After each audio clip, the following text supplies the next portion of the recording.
도대체 저 나라는 어떻게 저런 일이 가능하지? 한순간에 초토화된 도시. 수천 명이 구조를 기다리던 그날, 아무도 예상하지 못한 곳에서 첫 구조대가 도착했습니다. 그들이 내린 드론은 공중에서 자동으로 생존자를 탐지했고, 로봇은 스스로 잔해를 파헤쳐 아이를 꺼냈습니다. 현장에 있던 미국 기자는 떨리는 목소리로 말했습니다. 이건 영화가 아니에요. 실제로 지금 벌어지고 있는 일입니다. 미국 백악관, UN, 유럽 각국의 정상들이 긴급 기자회견을 열었고, 하루 만에 전 세계 언론이 이 나라를 향해 스포트라이트를 쏟아붓기 시작했습니다. 도대체 이 구조팀은 어디서 온 걸까요? 무너진 도시 한가운데 맨 먼저 도착한 국가는 왜 그 나라였을까요? 그 누구도 믿지 못했던 이 믿을 수 없는 사건의 전말. 그 중심엔 대한민국이 있었습니다. 안녕하세요, 여러분. 오늘은 전 세계가 놀란 그날의 이야기를 들려드리겠습니다. 대한민국이 전 세계를 감동시킨 단 하루의 이야기입니다. 이야기를 시작하기 전에 구독과 좋아요와 함께 여러분들이 어디서 영상을 보고 계신지 댓글로 적어주세요. 반갑게 인사하고 싶어요. 구독과 좋아요 그리고 댓글 작성은 모두 무료입니다. 안녕하세요. 저는 미국 플로리다주 템파시에서 소방관으로 일하고 있는 벤자민 로웰이라고 합니다. 올해로 37이고 현장 경력은 14해가 조금 넘었습니다. 어쩌면 제 이야기는 한국이라는 나라와는 아무런 인연도 없어 보일 수 있습니다. 하지만 몇 달 전 제 인생 전체를 뒤흔드는 일이 생겼고, 그 중심에는 제가 단 한 번도 직접 발을 디딘 적 없던 나라, 대한민국이 있었습니다. 원래 이 이야기를 공개할 생각은 없었습니다. 소방관이라는 직업은 누군가의 삶에 개입하기보다는 단지 구조하고 구하고 떠나는 일의 반복이니까요. 하지만 이번만큼은 달랐습니다. 그날 이후 전 제 일기를 처음으로 영상으로 바꾸고 싶다는 생각을 했습니다. 전 세계가 알아야 한다고 느꼈거든요. 단지 기술이 뛰어난 나라라는 말로는 다 설명할 수 없는 그날의 진짜 영웅들을 저는 아직도 잊을 수가 없습니다. 모든 것은 그날 새벽 오전 4시 15분에 시작됐습니다. 하늘은 까맣게 내려앉았고 바다는 괴물처럼 삼킬 준비를 하고 있었죠. 플로리다를 강타한 허리케인 데이모는 이전과는 차원이 달랐습니다. 우리는 매년 허리케인을 겪습니다. 하지만 이번엔 달랐습니다. 진짜 대참사라는 말이 무엇인지 처음으로 몸으로 느꼈습니다. 전문가들은 진작부터 강풍과 폭우를 경고했지만 그 누구도 전력, 통신, 교통, 병원 전부가 동시에 무너질 거라고는 생각하지 못했습니다. 그야말로 완전한 고립이었고 템파는 단 몇 시간 만에 고립된 도시가 되었습니다. 소방서는 곧 침수됐고 동료 대원 몇 명은 연락 두절 상태였으며 한동안 저는 제 아이와 아내가 살아있는지도 확인할 수 없었습니다. 그날 아침 7시 저희 구조대는 마지막으로 생존자 요청이 들어온 위치로 출동했지만 이미 도로는 물에 잠기고 나무와 철골이 뒤엉킨 상태였습니다. 헬기도 응급차도 진입할 수 없었고 우린 아무것도 할 수 없었습니다. 저는 현장 한가운데에서 도대체 이 상황을 누가 해결할 수 있을까라는 생각만 하고 있었습니다. 그때였습니다. 하늘에서 갑자기 날아든 무언가가 보였습니다. 처음엔 드론이라 생각했지만 그 드론은 생존자를 자동 탐지하더니 구조물 사이에 있는 사람들의 위치를 정확히 표시했습니다. 이어 등장한 건 무인 구조 로봇이었고 저희보다 훨씬 빠르게 무너진 구조물 틈새를 파고 들어갔습니다. 벤, 저거 우리 장비 아니지? 제 동료 브라이언이 말했습니다. 그런데 저 드론 어디서 날아온 거야?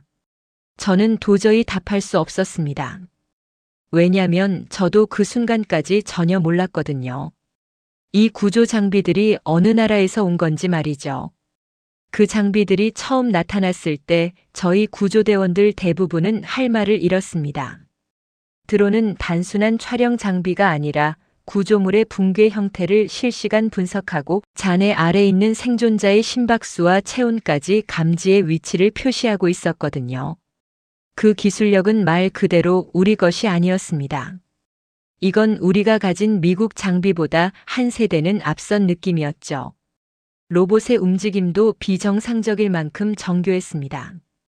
강철을 자르는 소음도 거의 없었고 불안정한 구조물 틈 사이를 스스로 판단해 움직이는 방식이 마치 사람처럼 생각하고 판단하는 것 같았습니다. 벤, 이거 진짜 뭔가 이상해. 우리 군에서 개발 중인 장비도 이런 건 없어. 브라이언의 목소리가 떨렸습니다. 그도 저처럼 순간적으로 이게 미국 내 비밀 프로젝트나 군사 장비의 테스트가 아닐까 의심했을 겁니다. 그런데 그 의문은 곧 풀렸습니다. 구조 로봇 뒷면에 있는 작은 마크 하나. 검은색 바탕에 하얀색으로 새겨진 네 글자. KUREATCH라고 적혀 있었습니다. 순간 심장이 철렁 내려앉았습니다. 한국? 대한민국? 이 구조 장비들이 한국에서 왔다고요? 믿기 힘들었습니다. 하지만 그건 시작에 불과했습니다. 구조팀은 곧이어 공중에 떠있는 통신 드론을 통해 현장 대원들과 실시간으로 번역되는 지시사항을 전달하기 시작했습니다. 영어로 된 음성과 자막이 동시 출력됐고 명령은 짧고 명확했으며 무엇보다 현장 상황을 완벽하게 파악한 느낌이었습니다. 현 위치에서 북쪽 방향으로 40m 지점 구조 요청자 감지됨. 자율 구조 장비가 접근 중이며 소방팀은 후방 안전 확보 바람. 현지에 있는 저희 대원들이 할 수 있는 건 그저 그들이 말하는 방향으로 뛰고 무너진 자재를 옮기는 것뿐이었습니다. 몇 분 후 그 구조 장비는 무너진 교회 잔해 속에서 팔이 부러진 채 갇혀있던 노부부를 안전하게 꺼내왔습니다. 그 순간 현장에서 구조를 지켜보던 주민 몇 명이 울음을 터뜨렸습니다. 그날 저녁 플로리다 주 정부는 공식적으로 해외 구조팀이 현장에 진입했다고 발표했지만 자세한 국적이나 소속은 밝히지 않았습니다. 우리는 아직도 정확히 무슨 일이 벌어지고 있는지 모르고 있었고 단지 어딘가에서 대한민국이라는 이름을 조용히 들었을 뿐입니다. 그리고 다음 날 아침 그들의 진짜 존재가 드러났습니다. 한 남자가 저희 소방서로 직접 찾아왔습니다. 검은색 구조복에 어깨에는 붉은색 마크와 함께 하얀색으로 적힌 글자 SEOULRESCUETEAM. 그가 입구에서 말했습니다. 안녕하세요. 저희는 대한민국 구조기술지원단입니다. 당분간 이곳 구조 작업을 함께 진행하게 될 예정입니다.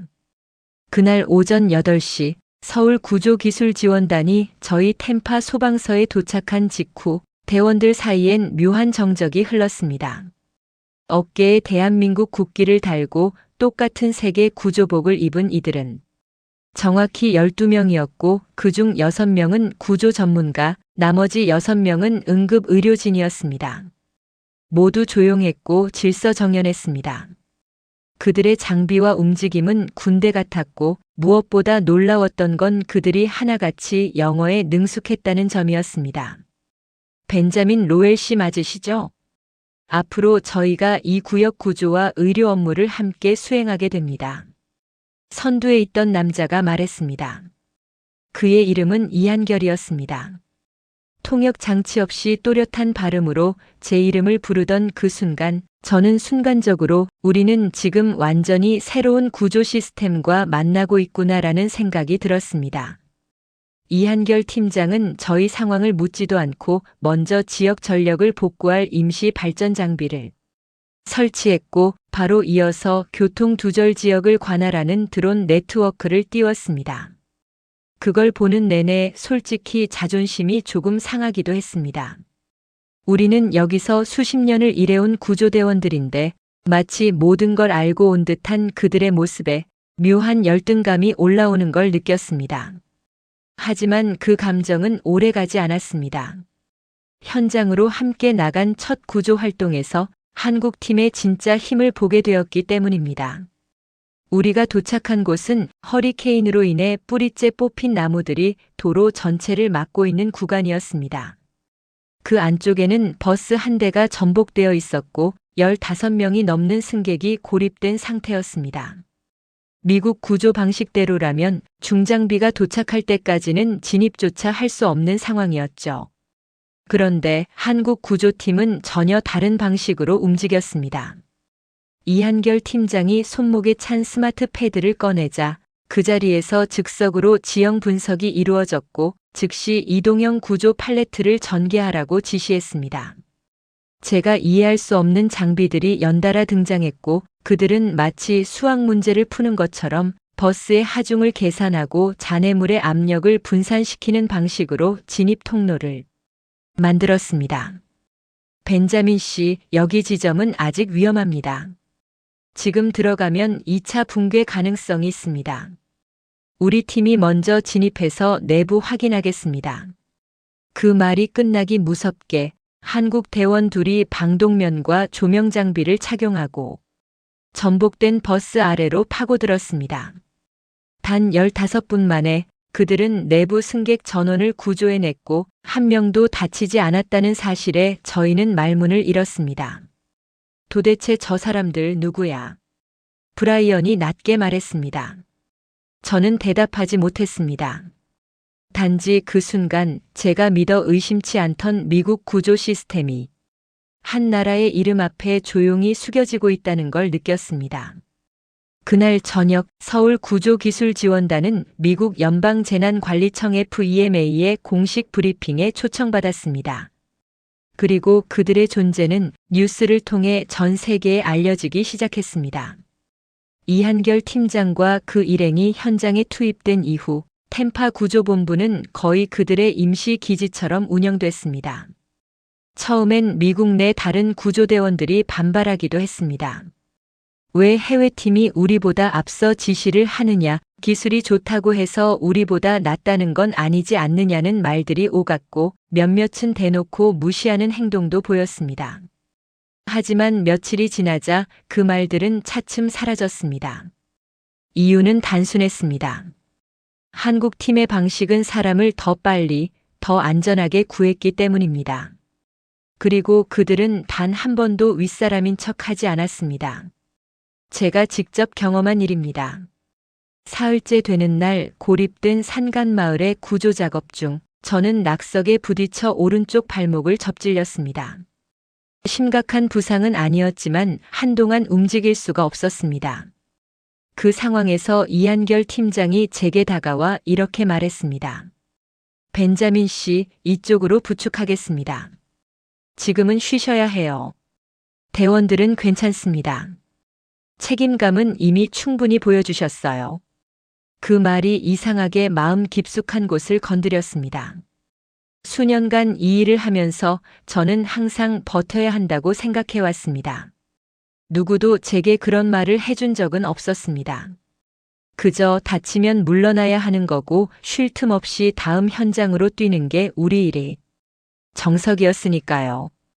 저는 그날 처음으로 한국 대원들의 식사 자리에 함께 앉게 되었습니다.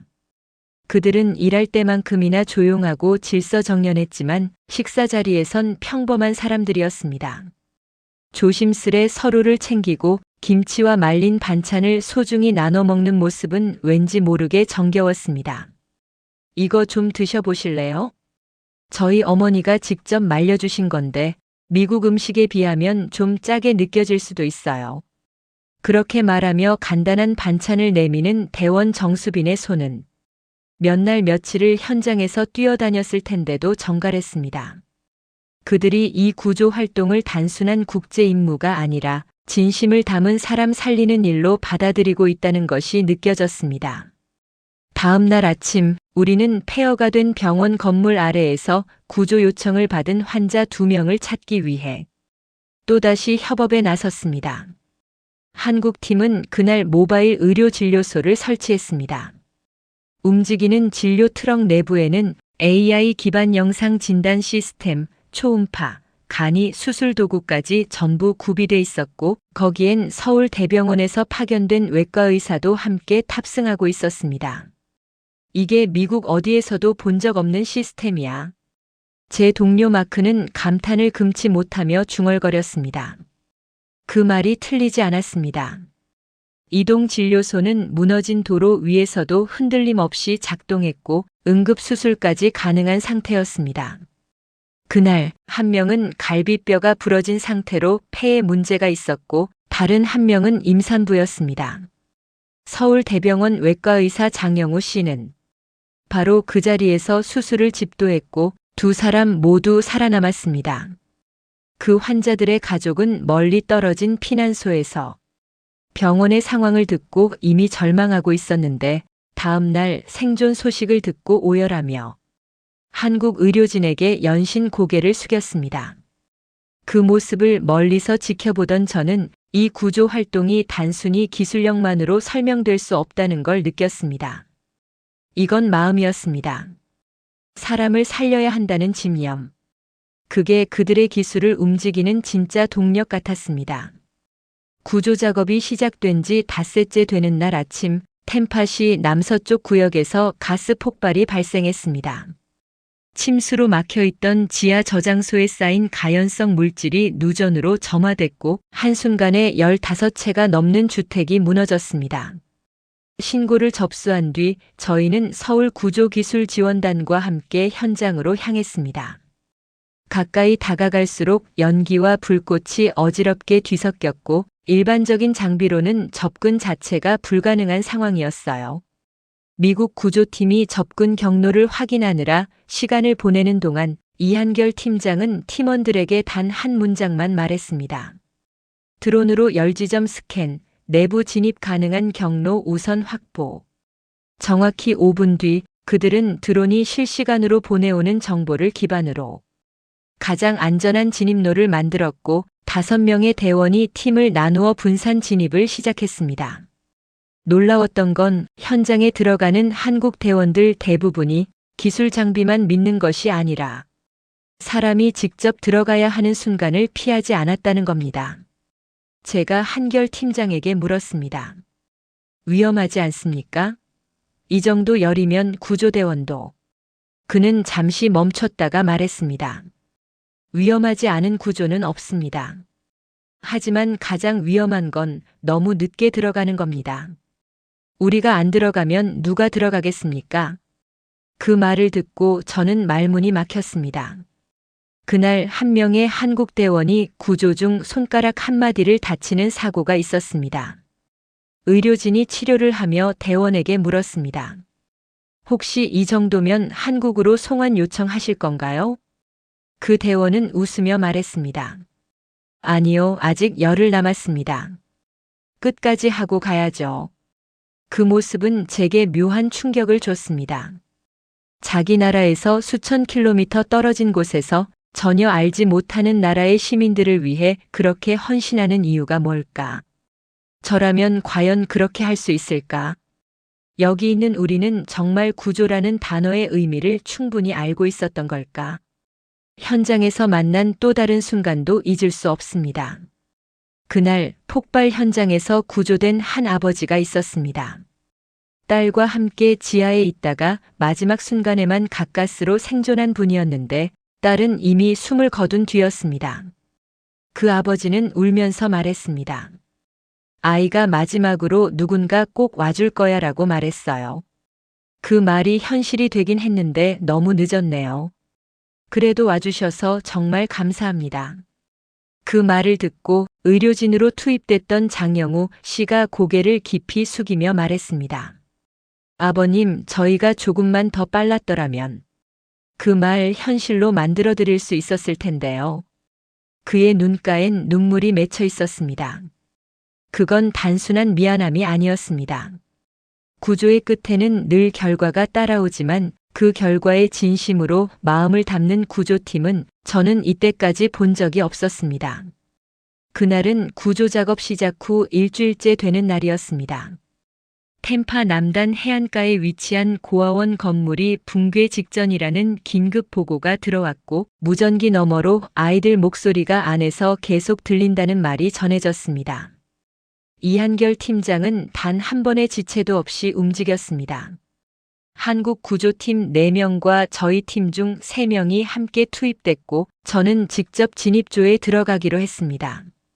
부상 이후 다시 현장에 투입되는 첫날이었고 제 안에는 묘한 각오 같은 것이 있었습니다. 이번엔 끝까지 함께 해야 한다는 마음이요. 현장은 말 그대로 폐허였습니다. 건물 한쪽 벽면이 완전히 무너져 있었고 철근과 콘크리트 잔해가 아이들을 덮고 있을 가능성이 높다는 판단 하에 기계 진입은 최대한 자제해야 했습니다. 무너진 복도를 기어서 들어가는 동안 제 옆에는 정수빈 대원이 있었습니다. 벤자민 씨, 혹시 뒤쪽 통로 쪽 맡아주실 수 있나요? 제가 앞쪽 열어볼게요. 그녀의 말투는 여전히 침착했고 그 안에서 묘한 신뢰가 느껴졌습니다. 우리는 구조 활동을 할 때 종종 거친 말들을 주고받습니다. 시간이 없고 감정이 날 것 없이 돌아가기 때문이죠. 하지만 그녀는 항상 조용했고 사람을 먼저 생각했습니다.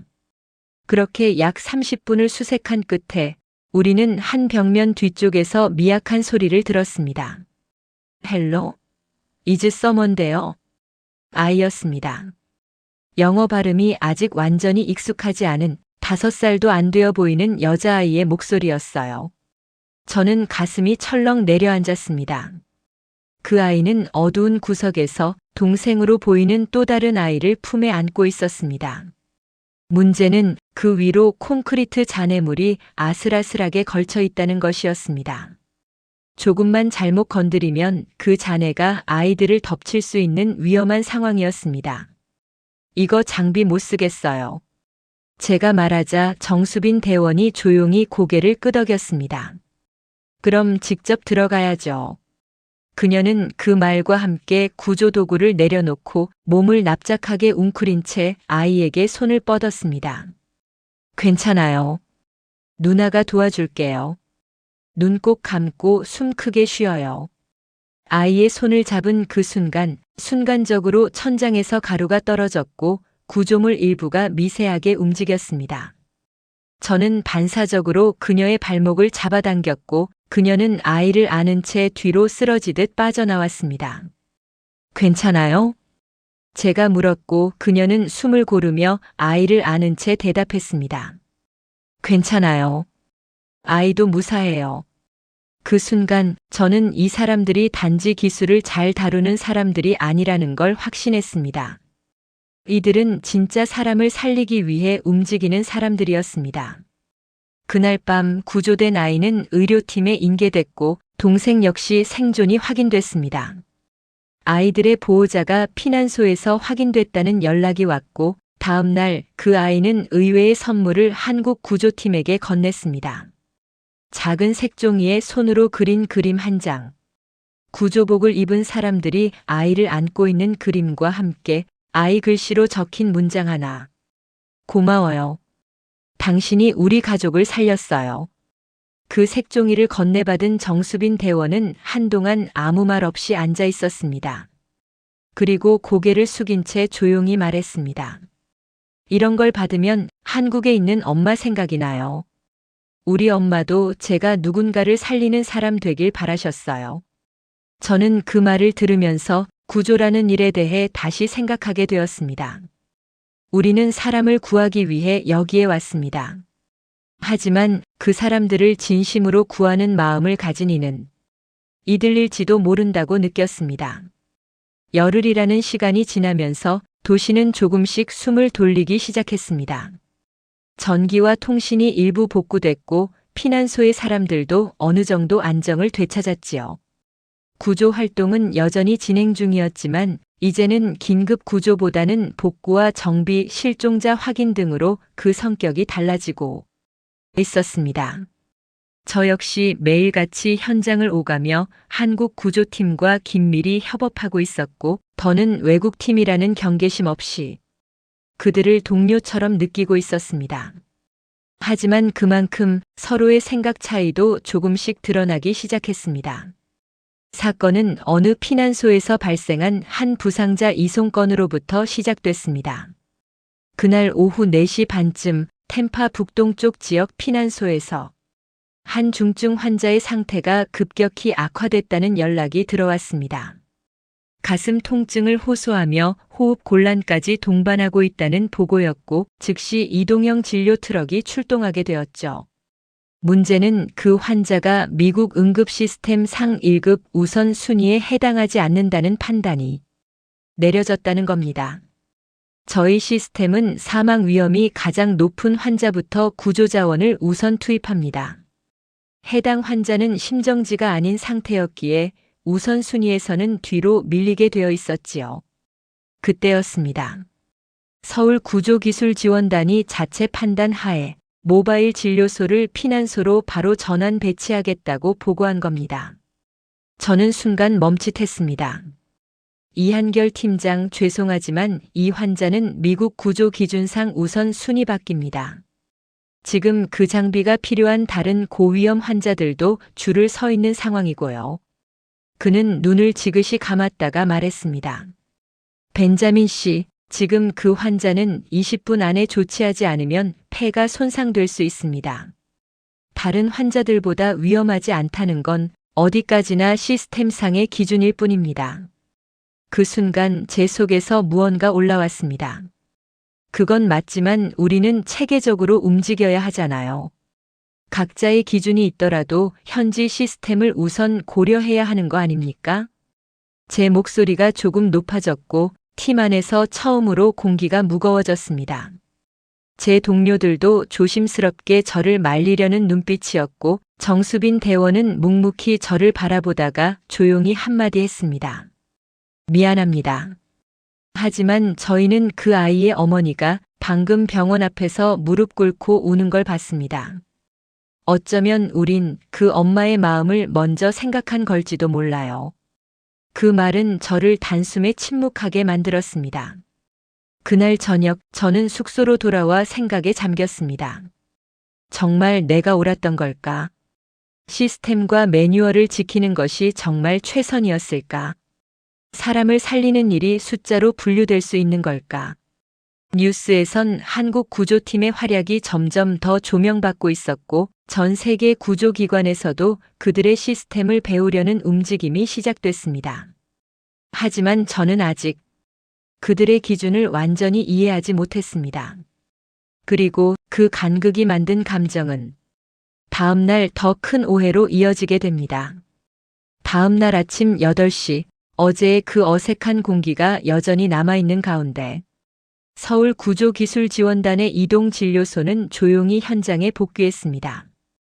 그들의 얼굴에서 특별한 감정은 보이지 않았습니다.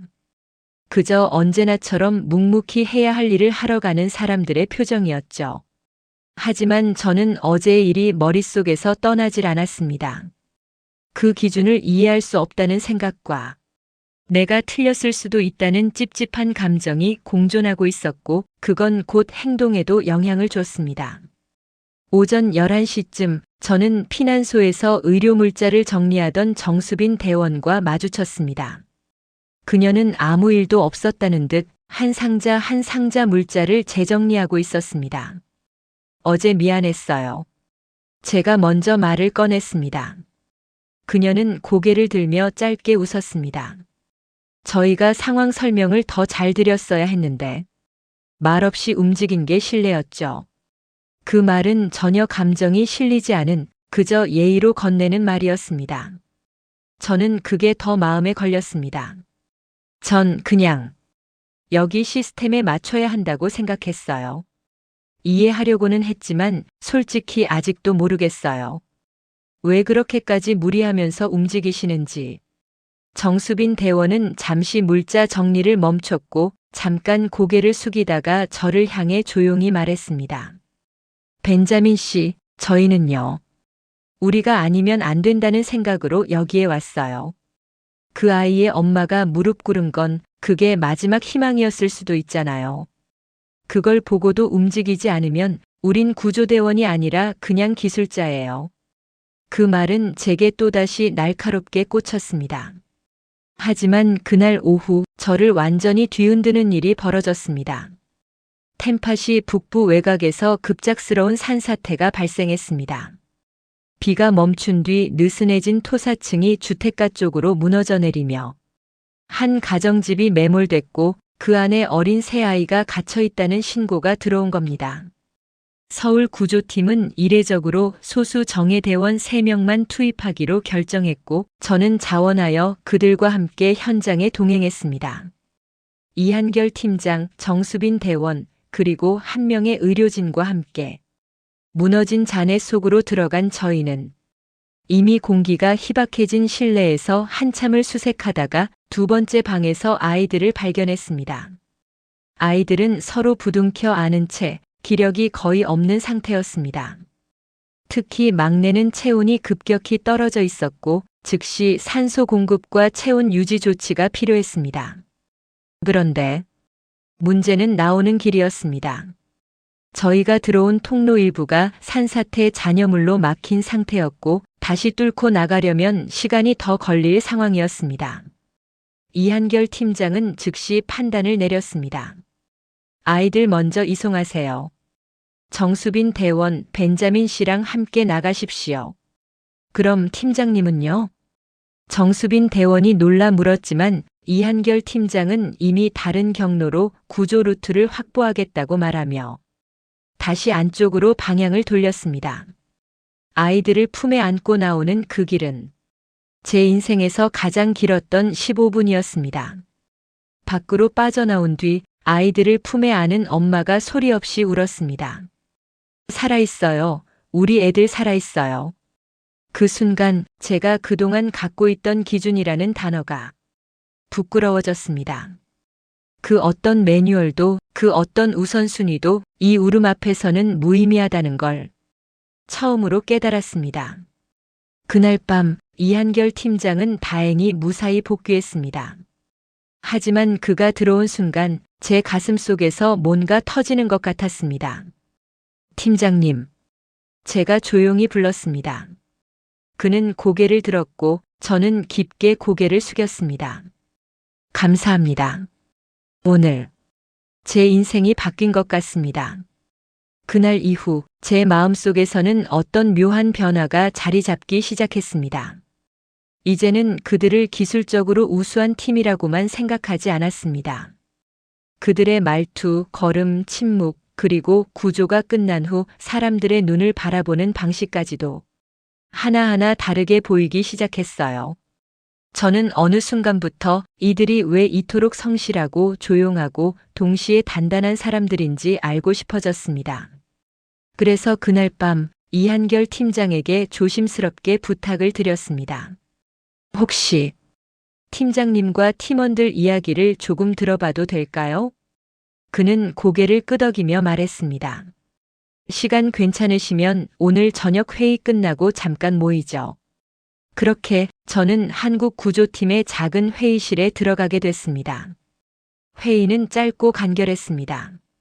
다음 날 작업 구역 배치, 장비 점검, 외부 요청 사항 공유까지 모두 정확히 30분 만에 끝났습니다. 회의가 끝난 후 이한결 팀장은 조용히 말했습니다. 벤자민 씨께서 저희 팀에 대해 조금 알고 싶다고 하셨죠? 특별한 이야기는 없지만 저희가 왜 이 일을 하는지는 말씀드릴 수 있을 것 같습니다. 정수빈 대원이 먼저 말문을 열었습니다. 전 고등학교 때 있었던 대구 지하철 참사를 뉴스로 봤어요. 그때 구조대원이 불길 속에서 사람을 안고 나오다 결국 숨졌다는 기사를 읽고 아, 저렇게 사는 삶도 있구나 싶었죠. 그게 제 시작이었어요. 이어 의료진인 장영우 씨가 말을 이었습니다. 저는 파견 나온 병원에서 말단 레지던트였어요. 응급실에서 하루에 20명 넘는 환자를 보다가 구조 현장 의사로 전환했죠. 여기서는 하루 한 명이라도 제대로 살리면 그게 전부니까요.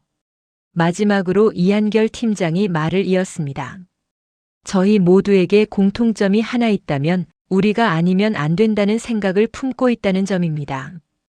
이 일이 힘들다는 건 누구보다도 잘 압니다. 하지만 국경이든 언어든 기술이든 사람 앞에서는 아무 의미 없다고 믿는 사람들이에요. 그 말이 끝났을 때 회의실은 조용했습니다. 누구도 과장된 감정을 보이지 않았고 그저 자기 이야기를 조용히 풀어낸 것뿐이었죠. 하지만 저에겐 그 순간이 오래 기억에 남았습니다. 그건 하나의 문화였고 하나의 철학이었습니다. 구조를 기술로만 바라보지 않고 사람의 존엄이라는 관점에서 다루는 그들의 사고방식. 그건 저에게 너무 낯설면서도 동시에 당연해 보였습니다. 그리고 그 순간 이런 생각이 들었습니다. 미국은 왜 이걸 먼저 하지 못했을까? 그날 밤 저는 그동안 써내려가던 구조일지를 덮고 작은 메모를 하나 적었습니다. 나는 오늘 진짜 구조대원을 만났다. 그 한 문장이 그동안 제 안에 겹겹이 쌓여있던 기준과 매뉴얼, 그리고 효율이라는 이름으로 덮어뒀던 감정을 천천히 허물기 시작했습니다. 허리케인이 도시를 휩쓸고 간 지 어느덧 보름이 넘었습니다. 거짓말처럼 파괴됐던 거리에는 임시 전력과 배수 시스템이 설치되었고 쓰러졌던 건물들 사이로는 복구를 위한 중장비들이 조심스레 움직이고 있었죠. 그리고 그 속엔 이미 도시의 일부처럼 자리 잡은 사람들이 있었습니다. 서울 구조기술지원단. 그들은 더 이상 타국의 구조대원이 아니었습니다. 이 도시에 우리 구조팀의 진짜 동료였고 우리 모두가 존경하게 된 사람들이었어요. 그날 아침 미국 연방재난관리청 FEMA 본부에서 서울 구조기술지원단의 철수를 공식 발표했습니다. 임무는 성공적으로 마무리되었고 모든 작전 구역에서의 안전 조치가 완료되었으며 이제는 미국 내 자원으로 충분히 대응 가능하다는 평가였죠. 소식을 들은 피난소의 사람들은 의외로 조용했습니다. 당연하다는 듯 돌아간다는 사실보다 그들이 떠난다는 것이 이제야 실감이 난 듯 했습니다. 저 역시 무언가 허전했습니다. 며칠 전까지만 해도 그들과 충돌하고 다투고 이해하려 애썼던 시간들이 이제는 너무도 소중한 기억이 되어 있었습니다. 한국팀의 철수 하루 전 도시 중심부에서 작은 환송 행사가 열렸습니다. 큰 규모도 요란한 행사도 아니었지만 그곳엔 많은 이들이 자발적으로 모여 있었습니다. 누구는 아이의 손을 잡고 있었고 누구는 조용히 손편지를 준비해 왔으며 몇몇은 단지 눈으로만 감사의 인사를 전하고 있었습니다. 그 중에서도 가장 인상 깊었던 장면은 한 노부부가 무릎을 꿇고 이한결 팀장 앞에서 말한 그 순간이었습니다. 우린 자식이 없어요. 근데 이번에 처음으로 아무 조건 없이 우리를 도와주는 사람들을 봤어요. 당신들과 같은 사람들이 세상에 있다는 걸 이제야 알았어요. 정말 고맙습니다. 그 말을 듣고 이한결 팀장은 그 노부부의 손을 조용히 맞잡았습니다. 저희가 도와드린 게 아닙니다. 그저 당연한 일을 했을 뿐입니다. 그 장면을 지켜보는 제 눈가가 뜨거워졌습니다.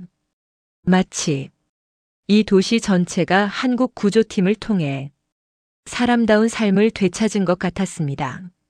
저는 행사 말미에 조심스럽게 정수빈 대원에게 다가갔습니다. 돌아가시기 전에 꼭 하고 싶었던 말이 있었어요. 그녀는 살짝 고개를 기울이며 미소를 지었습니다. 처음에 당신들이 우리 팀에 와서 모든 걸 바꾸려고 한다고 생각했어요. 그래서 좀 반감도 있었고 마음이 불편했죠. 근데 이제 알겠어요. 당신들은 바꾸려던 게 아니라 지켜주려고 했던 거였단걸요. 이 도시의 생명도 사람도 그리고 희망도. 그녀는 한참을 말없이 있다가 고개를 살짝 숙이며 대답했습니다.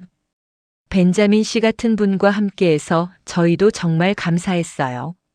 다시 만나게 되길 바랍니다. 어딘가에서 또 누군가가 우리를 필요로 할 테니까요. 그 말이 마음속 깊은 곳에서 울렸습니다. 우리가 아닌 누군가. 그 누군가를 위해. 이 사람들은 지금도 그리고 앞으로도 언제든 달려갈 준비가 되어 있는 사람들이었습니다. 한국구조기술지원단이 도시를 떠난 그날, 하늘은 마치 그들과 이별하는 걸 아는 듯 끝내주는 맑은 날씨였습니다. 그들이 떠난 자리는 조용했고 그들의 흔적은 도시 곳곳에 남아 있었습니다. 깨끗하게 정리된 구조 장비 보관소, 아이들이 몰래 붙여놓은 THANKYOUKUREA라고 적힌 포스트잇들, 그리고 피난소 담벼락에 조심스럽게 걸려있던 손편지들. 그날 밤 저는 잠을 잘 수 없었습니다. 무언가 가슴 한가운데가 텅 빈 것처럼 느껴졌습니다. 물론 매일 아침 6시에 구조 차량 시동을 걸고 매뉴얼을 체크하고 팀원들과 손을 맞대는 일은 여전했습니다. 하지만 그날 이후로 저는 이전과 같은 방식으로 움직일 수 없었습니다.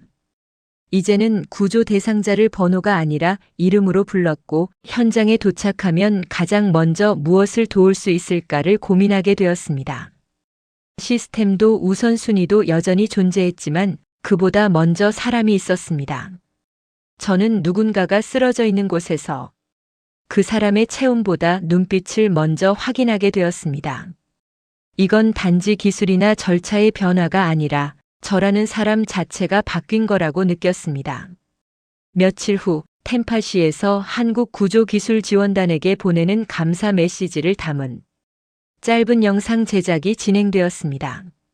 저 역시 짧게 출연 요청을 받았고 카메라 앞에서 저는 처음으로 그들에게 전하고 싶었던 말을 꺼냈습니다. 저는 벤자민 로웰, 플로리다 템파 소방대 소속입니다. 당신들이 우리 도시를 살려줬습니다. 그리고 저 역시 살려줬습니다. 사람이 사람을 구조할 때 무엇을 가장 먼저 생각해야 하는지 이제서야 깨달았습니다. 감사합니다. 정말 감사합니다. 카메라가 꺼진 후에도 저는 한동안 가만히 서 있었습니다. 그리고 그날 밤 평소와는 다르게 제 아이 방에 살며시 들어가 자고 있는 아이의 머리를 천천히 쓰다듬었습니다. 그 아이는 아직도 재난이 무서운지 잠결에 손을 움켜쥐고 있었지만 저는 이제 그 손을 지킬 수 있다는 확신이 들었습니다. 왜냐하면 그 손을 어떻게 지켜야 하는지를 대한민국 구조팀에게 배웠으니까요. 이 이야기를 이렇게 적어보는 건 처음입니다. 그날 이후 저는 하루하루 구조 현장을 지키면서 가끔은 아내 몰래 아이들이 잠든 밤에 노트북 앞에 앉아 당시 기록을 정리해 보곤 했습니다. 하지만 어느 순간부터는 그저 사건의 순서나 구조의 성공 여부보다 그들이 남긴 말 한마디, 그들의 표정 하나, 그리고 무엇보다 그들의 태도가 더 자주 떠오르더군요. 대한민국. 솔직히 저는 그 나라에 대해 아는 것이 거의 없었습니다. 전쟁을 겪은 나라, 기술이 발달한 나라, 가끔 뉴스에서 반짝 등장하는 나라 정도였죠. 하지만 이제 저에게 한국은 누군가를 위해 자기 손과 마음을 내미는 사람들의 나라입니다. 그것은 말로만 표현할 수 없는 존재 그 자체에서 느껴지는 진심이었습니다. 며칠 전이었습니다. 우리 대원 중 하나가 제게 이렇게 물었습니다. 벤, 너 예전엔 시스템 얘기 참 많이 했잖아. 요즘엔 그런 말 잘 안 하네? 저는 웃으며 대답했습니다. 응, 시스템보다 더 중요한 걸 배웠거든. 사람 말이야. 사람이 먼저야. 그리고 그건 한국에서 온 구조대원들이 내게 가르쳐 준 거야. 그 말을 하면서 저는 마음속으로 조용히 다시금 그들의 이름을 떠올렸습니다. 이한결, 정수빈, 장영우. 그리고 이름도 몰랐지만 현장에서 나란히 땀 흘리던 모든 대원들. 이제 제 구조일지는 더 이상 오늘 구조한 인원 숫자로 시작되지 않습니다. 이제는 이렇게 시작하죠. 오늘 나는 누군가의 하루를 바꿀 수 있었을까? 그리고 만약 그날의 기록이 예로 끝난다면 그건 아마도 어느 여름 플로리다의 절망 위에 희망처럼 다녀간 대한민국 덕분일 겁니다. 이 글을 읽는 당신에게 하나의 소망을 나눠봅니다. 언젠가 당신도 누군가의 인생에 조용히 스며드는 그런 사람이 되기를. 마치 그들이 저에게 그랬던 것처럼요. 감사합니다. 그리고 대한민국에게 정말 감사합니다. 오늘의 사연은 여기까지입니다. 오늘의 사연이 마음에 드셨다면 1초 밖에 걸리지 않는 좋아요 버튼 한 번만 눌러주세요. 여러분의 클릭 한 번이 영상 제작을 하는 저에게 가장 큰 힘이 된답니다. 다음에 더 좋은 영상으로 여러분을 찾아오겠습니다. 끝까지 시청해주셔서 감사합니다.